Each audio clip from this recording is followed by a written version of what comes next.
Rocket जो होता है कई टुकड़ों में होता है, इसे एक खड़ा असेंबल करने में बहुत टाइम लगता है। ये कई फीट 5-6 मंजिला इमारत के बराबर होता है, छोटा तो होता नहीं, आप इसे एक साथ रख सकते हैं। जैसे हम बात करें, ये रॉकेट के सपोज करिए कि ये टुकड़े हैं, इन्हें हमें एक के ऊपर एक जोड़ना है, तो हम यहाँ आराम से आप देख सकते हैं कि इस पे हम जोड़ दिए, तो हमारा हाथ यहाँ तक पहुंच गया तब ना जोड़ दिए। अगर ये 20 फीट का ऊंचा रहता, हमसे भी ऊंचा, तो नहीं जोड़ पाते। यही प्रॉब्लम हो जाता है इसरो के सैटेलाइट रॉकेट्स के साथ। इन रॉकेट को कई टुकड़ों में लाया जाता है और यहाँ रख के क्रेन के मदद से खींचा जाता है। क्रेन की मदद से इसे उठा के और फिर इसे असेंबल किया जाता है, एक एक पार्ट। जहां आपको 4 पार्ट दिख रहा हो, 1 2 3 4, ये तो ऊपर वाला पेलोड है, तो इसको भी आप 5वां पार्ट मान सकते हैं। तो एक एक पार्ट को इस तरह से क्रेन के मदद से रखा जाता है। पहला पार्ट रखने में तो दिक्कत नहीं होता है क्योंकि हाइट कम ही रहती है, लेकिन जैसे जैसे ये ऊपर जाता है वहां तक इंजीनियर को पहुंचना, वहां से नट बोल्ट को कसना, पूरा सीधा रखना, हर चीज को जांच करना काफी दिक्कत होती है। इसलिए इसका जो असेंबली वाला यूनिट होता है ये काफी सोफेस्टिकेटेड, एकदम अत्याधुनिक होता है। जैसे यहाँ देखेंगे तो एक पार्ट को रख दिया गया है। अब यहाँ देखिएगा, यहाँ पर एक छत बना दिया गया, वो टेम्पोररी होता है, इस तरह से गिरा दीजिएगा तो ये आके गिर जाता है। अब यहाँ वाले पे इंजीनियर वगैरह अपना यहाँ पे खड़े होकर देख सकते हैं, फिर यहाँ हो सकता है। अब ये वाला जो सेकंड पार्ट जा रहा है, इसे क्रेन से खींच के इसके ऊपर रखा जाएगा। जैसे देखिए, ये फर्स्ट वाला पार्ट यहाँ रख दिया गया, इसमें से इंजीनियर हट गए हैं। अब देखिए यहाँ पर ये लोग यहाँ पर अपना वर्क कर रहे हैं। जब ये हो जाएगा तो ये वाले छत को खोल दिया जाएगा, फिर इस छत को यहाँ पर ऐसे नीचे गिरा दिया जाएगा ताकि वो लोग काम कर सके। ये असेंबली यूनिट होती है, कई फ्लोर बाई फ्लोर होती है जिसमें जोड़ा जाता है। जैसे ये देखिए, यहाँ आपको दिख रहा होगा रॉकेट का एक नीचे वाला पार्ट है। कैसे? जैसे ये रॉकेट ऊपर में भी भूरा है, नीचे में भी ब्राउन कलर का है, तो ये ब्राउन वाला दिख रहा है, ये सेकंड पार्ट, एक पार्ट है जो उसके नीचे है। और ये जो फ्लोर बना है ये टेम्पोररी फ्लोर है, परमानेंट फ्लोर नहीं है, छत नहीं है। अब इसके ऊपर इसको रखा जाएगा क्रेन के मदद से, फिर ये लोग इसको अच्छे से ज्वाइंट करेंगे, फिर इसके ऊपर एक और पार्ट को रखा जाएगा। इस तरह से देखिए, एक यहाँ पार्ट है, यहाँ है, यहाँ है, यहाँ है, ऐसे करते करते जोड़ा जाता है। लेकिन ये जो छत देख रहे हैं ये ग्रीन कलर का, इसको हटना तो जरूरी है, पता चला यही रहेगा, रॉकेट उड़ाएंगे तो इसी में फंस के ब्लास्ट कर जाएगा। तो ये टेम्पोररी होता है। जब रॉकेट के सारे स्टेजेज को आपस में जोड़ लिया जाता है तो ये जो छत टाइप का बना था इसे फोल्ड करके हटा लिया जाता है। देखिए, ये फोल्ड करके हटा लिया गया और इसको एक बहुत बड़े ट्रेन टाइप का होता है जिसे हम लोग रॉकेट कार कहते हैं, इससे अब इसको आगे की ओर ले जाया जाता है। अब लॉन्च पैड की ओर ले जाया जाता है। यहाँ तो इसे असेंबल किया गया था, अब यहाँ से इसको लेके जाया जाएगा।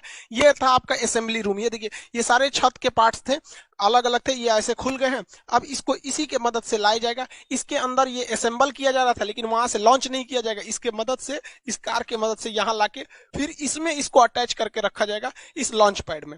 इसरो के पास अभी फिलहाल में दो दो लॉन्च पैड है। एक लॉन्च पैड से हो नहीं पाता था, इसलिए इसरो जो थी अपने असेंबली लाइन को, जैसे यहाँ देखिए, एक असेंबली यूनिट यहाँ था, एक नया यहाँ बना दिया गया, दो दो असेंबली यूनिट ले आके और लॉन्च पैड दो दो रखे गए ताकि ले आने में दिक्कत ना हो, जल्दी से जल्दी और ज्यादा से ज्यादा मात्रा में सैटेलाइट को लॉन्च किया जा सके। इसरो के दो दो लॉन्च पैड है, एक की असेंबली लाइन लॉन्च पैड के काफी करीब है और वहीं दूसरे की असेंबली लाइन देखिएगा तो लॉन्च पैड से काफी दूरी पर है। ये जो इसका जो सैटेलाइट कैरिंग कार होता है, ये ट्रेन की पटरी पर चलता है, बहुत ही भयानक इसका लोड रोकने की क्षमता होती है, बहुत धीमी गति से लेकिन ये आगे बढ़ता है। बहुत तेज गति से आएंगे तो ये डिसबैलेंस होकर गिर जाएगा। रॉकेट की एक सबसे बड़ी समस्या है कि जब ये उड़ता है तो इसके नीचे से इतना थ्रस्ट निकलता है और इतना आग निकलता है कि ये रॉकेट खुद ही जल जाएगा, इतना ज्यादा मात्रा में रहता है। इसलिए इसमें थ्रस्ट निकलने के लिए नीचे एक कैनाल बना दिया जाता है, गड्ढा, और यहाँ देखेंगे तो यहाँ आपको सुराख मिलेगा, छेद। तो इससे जब रॉकेट का जो आग निकलेगा वो नीचे चला जाएगा और ये इस साइड से आग निकलेगा। नहीं, अगर ये छेद नहीं बनाएंगे या ये गड्ढा नहीं बनाएंगे तो यहीं पर इतना आग लग जाएगा कि लॉन्च पैड सहित यही जल सकता है। यहाँ देख सकते हैं आप आराम से कि इसमें जो सुराख था, इसका जितना थ्रस्ट है इसमें गया और इस साइड से, दोनों साइड से निकल रहा है। तो ये कैनाल बनाना जरूरी है, वरना ये अपने में थ्रस्ट करके मर जाएगा, वहां पे ब्लास्ट करके, मतलब ये खुद ही जल जाएगा। यहाँ नीचे गिरा और इस तरह से दोनों डायरेक्शन में हट गया, या ये इस डायरेक्शन में जाता है ताकि वो ज्यादा से ज्यादा आग को अलग डायरेक्शन में फैला सके। जब सैटेलाइट को लॉन्च पैड पे रखा जाता है तो इसमें जितने सेंसर वगैरह होते हैं वायर से ये लोग कनेक्टेड किए रहते हैं। इसमें जितनी चीजें होती हैं ये कनेक्ट करके रखी गई रहती है। जब काउंटडाउन, उल्टी गिनती चालू होती है 48 घंटा पहले से, अगर इसमें भी कोई गड़बड़ी पाई जाएगा तो यहीं पे रोका जा सकता है, और अगर गड़बड़ी नहीं पाई गई तो रॉकेट को लॉन्च कर दिया जाता है। लेकिन समस्या क्या होती है, जो इसमें फ्यूल रखा जाता है तो जो फ्यूल रहता है उसे बहुत ही कम टेम्परेचर पे रखा जाता है। और 2 दिन पहले पहले ही इसकी पूरी तरह तैयारी कर दी जाती है। तो इसे धूप में छोड़ने से क्या होता है, उसका टेम्परेचर बढ़ सकता है, अंदर रिएक्शन वगैरह हो सकता है, इसलिए इसके बाहर एक इंसुलेटर की परत लगा दी जाती है। देखिए ये एक परत लगा दिया जाता है इंसुलेटर की इसके चारों ओर बाहर में, ताकि जो फ्यूल है वो हीट उस पर ना मिल सके।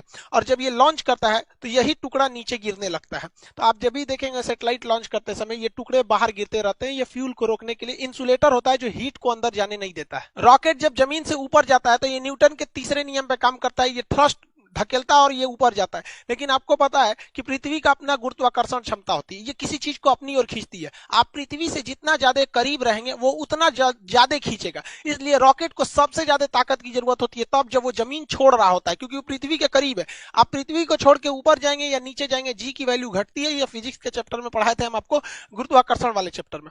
तो वहां पर यहाँ ज्यादा जरूरत है स्टार्टिंग पोजीशन पे। इसलिए रॉकेट का ये जो मेन इंजन होता है, ये मेन पार्ट, इसके अलावे इस साइड से छोटे छोटे और रॉकेट जोड़ दिए जाते हैं जिन्हें हम रॉकेट बूस्टर कहते हैं। ये 6 की संख्या में होते हैं बूस्टर। अब जो पीएसएलवी का बूस्टर है वो छोटा होता है और जीएसएलवी का बूस्टर बड़ा होता है। आगे समझाएंगे दोनों में अंतर क्या होता है। यहां देखिए ये बूस्टर है, ये बूस्टर, और ये मेन रॉकेट है ऊपर। बूस्टर जो होते हैं शुरुआत में एक्स्ट्रा पावर देते हैं ताकि ये पावर बहुत तेजी से उड़ सके, और आगे जाकर बूस्टर खुल जाते हैं, फिर एक एक पार्ट भी धीरे धीरे खुलते रहता है, लास्ट में तो सैटेलाइट ही पहुंचती है। रॉकेट के ये साइड वाले जो बूस्टर होते हैं, इसके अलावा रॉकेट का 4 स्टेज देखिए, पहला, दूसरा, तीसरा, चौथा। ये ऊपर वाला ये होता है, इसे पेलोड भरा होता है, इसी को हम लोग बोलते हैं प्रोटेक्टिव केसिंग। ये ढक्कन के समान होता है। इसी ऊपरी भाग में हम लोग सैटेलाइट को रख के या जिस चीज को लॉन्च करना है उसको इसमें रख के भेज देते हैं। अब देखिए ये ऊपर वाला जो सैटेलाइट केसिंग होती है, देखिए साइड साइड में ये हिस्सा है, इसी के अंदर हम लोग सैटेलाइट को रखे हैं। सैटेलाइट को रखने के बाद इसको जब ढक देते हैं तो ये पूरी तरह से बंद हो जाता है। जो रॉकेट का ऊपरी भाग देखते हैं ये खुला हुआ रहता था, यही वाला हिस्सा है। देखिए ये एक साइड में इधर खुला हुआ है, एक साइड में इधर खुला है, बीच में इसको बंद कर दिया जाता है। तो ये रॉकेट का बीच में बंद कर दिया गया। तो ये जो होता है उसका प्रोटेक्टिव केसिंग होता है, इसी के अंदर सारे रॉकेट को भरे गए रहते हैं। इस बार जैसे देखिए, जैसे रॉकेट जाता है तो ये प्रोटेक्टिव केसिंग खुल जाता है, इसके अंदर सैटेलाइट होते हैं। इस बार वहां पे भागवत गीता और नरेंद्र मोदी का फोटो भी भेजा गया है। नरेंद्र मोदी का फोटो इसलिए भेजा गया कि जैसे ही मोदी जी 2014 में शपथ लिए थे तब भी उन्होंने सार्क की मीटिंग में कह दिया था कि इसरो सार्क देशों के लिए एक सैटेलाइट लॉन्च करेगी। पाकिस्तान बाद में उसमें से अलग हो गया। तो मोदी जी की विजनरी में इसरो का काफी ज्यादा योगदान रहा, मतलब वो इस साइंटिफिक चीजों को काफी आगे बढ़ाते हैं, इसलिए इसरो ने इनकी तस्वीर को अंतरिक्ष में भी भेजा था। और भागवत गीता को तो शांति का एक संदेश के रूप में, कि भागवत गीता एक तरह का क्या है, मतलब कई तरह के जो सांसारिक सवाल होते हैं उनको, उनका एक उसमें जवाब एक तरह से कर लीजिए। जैसे मान के चलिए कुछ लोग कहते हैं कि हमारा जीवन बहुत कष्टमय हो गया है, भाग साथ नहीं दे रहा है, नसीब साथ दे रहा है। उन लोगों को कहते हैं कि भाई साहब कभी फुर्सत मिले ना तो भागवत गीता में कर्ण की जीवनी पढ़ लीजिएगा। बेचारा जब से पैदा हुआ और जब तक मृत सैया पर भी लेटा था तो भी अपना दांत तोड़ के वो दम दे दिया था। तो जो लोग को लगता है कि मेरा नसीब खराब है तो एक बार कर्ण का देखिएगा, फिर समझ में आएगा आपका दुख कितना बड़ा और कितना छोटा है। खैर अपने टॉपिक पे आते हैं। इस बार 28 फरवरी 2021 को इसरो ने लॉन्च किया, तो अपने साथ टोटल 19 सैटेलाइट को लॉन्च किया गया था। इसमें एक ब्राजील का बना हुआ वहां पर एमेजोनिया 1 नाम का सैटेलाइट था जो काफी महत्वपूर्ण था। इसे पीएसएलवी C51 रॉकेट से छोड़ा गया। इस रॉकेट का नाम याद रखिएगा क्योंकि इसके मदद से भागवत गीता और मोदी जी का फोटो भेजा गया है, तो ये थोड़ा इंपॉर्टेंट हो सकता है। ये पीएसएलवी की 53वीं सक्सेसफुल मिशन थी। एमेजोनिया 1 ब्राजील का जो सैटेलाइट है ये पूरी तरह से ब्राजील के जंगलों पर नजर रखेगा। ब्राजील का जो जंगल होता है ये वर्षा वन होते हैं, ये टोटल दुनिया का 20% ऑक्सीजन यहीं से निकल जाता है। इतने घने जंगल होते हैं कि इसके अंदर कई बार जंगल का ऐसा एरिया है जहां सूरज की रोशनी नहीं पहुंच पाती, इतने जंगल है। लेकिन इन जंगलों की 2 समस्या है। एक, इन जंगलों में बड़ी तेज आग लग जाता है जिससे जंगल खत्म होने लगते हैं, और दूसरा यह क्या है कि यहाँ पे पेड़ों की कटाई बहुत भयानक चल रही है। पेड़ों की कटाई तो भाई साहब पूरी दुनिया में चल रही है, हर जगह पेड़ काटे जा रहे हैं, और जिस रफ्तार से पेड़ों की कटाई चल रही है वह दूर नहीं जब हरियाली के नाम पे केवल लड़कियां बच जाएंगी।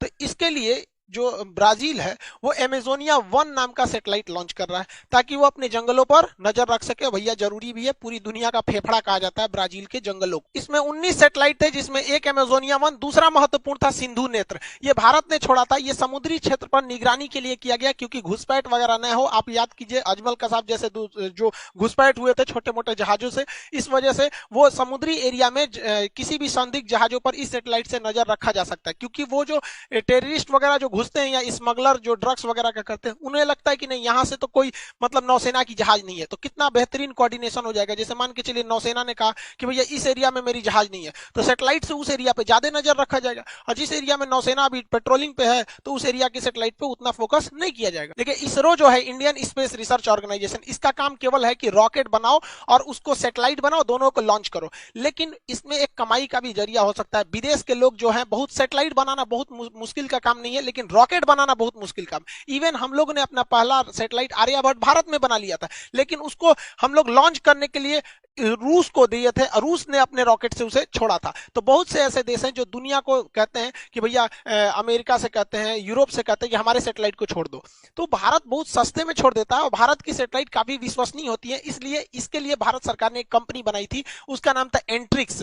एंट्रिक्स कॉर्पोरेशन था, 1991 में बनाई गई थी। ये कंपनी दूसरे देशों से कहती थी भैया तुम्हारा सैटेलाइट छोड़ना है, लाओ लाओ यहाँ लाओ, पैसा दो हमको दो, और ये इसरो को देती थी भैया इसको भी छोड़ दो, हम इतना पैसा दे देते हैं। लेकिन इसमें कुछ कमियां थी जिसको सुधारते हुए 2019 में न्यू स्पेस इंडिया लिमिटेड नाम की एक कंपनी ऑर्गेनाइज कर दिया गया। अब किसी को अपनी सैटेलाइट छुड़वाना है तो डायरेक्ट इसरो से बात नहीं करेगा, इससे बात कीजिए, बिजनेस वाला काम ये संभालेगी, बाकी रॉकेट सैटेलाइट बनाने का काम इसरो करेगी। एंट्रिक्स ने बहुत सारे मिशन को अंतरिक्ष में भेजा है। एंट्रिक्स ने बहुत सारे दुनिया के ग्राहकों को ढूंढ के लाया है इसरो के लिए, जिससे इसरो की बहुत मोटी कमाई हुई है। लेकिन अभी क्या है, ये न्यू स्पेस इंडिया लिमिटेड को बनाया गया, ये इसकी पहली कॉमर्शियल उड़ान थी जो ब्राजील से इन्होंने नेगोशिएशन करके लाया था। हालांकि ब्राजील चाइना से इस सैटेलाइट को छुड़वाने वाला था, लेकिन बाद में भारत ने उससे कम दाम दिया, इस वजह से उसने भारत से भी छुड़वा लिया। सैटेलाइट का ऊपर वाला जो भाग होता है ये खोखला होता है, इसे प्रोटेक्टिव केसिंग कहते हैं, ये खुल जाता है, इसी के अंदर सैटेलाइट्स को लॉन्च रखा जाता है। जो सैटेलाइट होते हैं इनके इसी के अंदर रखा जाता है। इसरो ने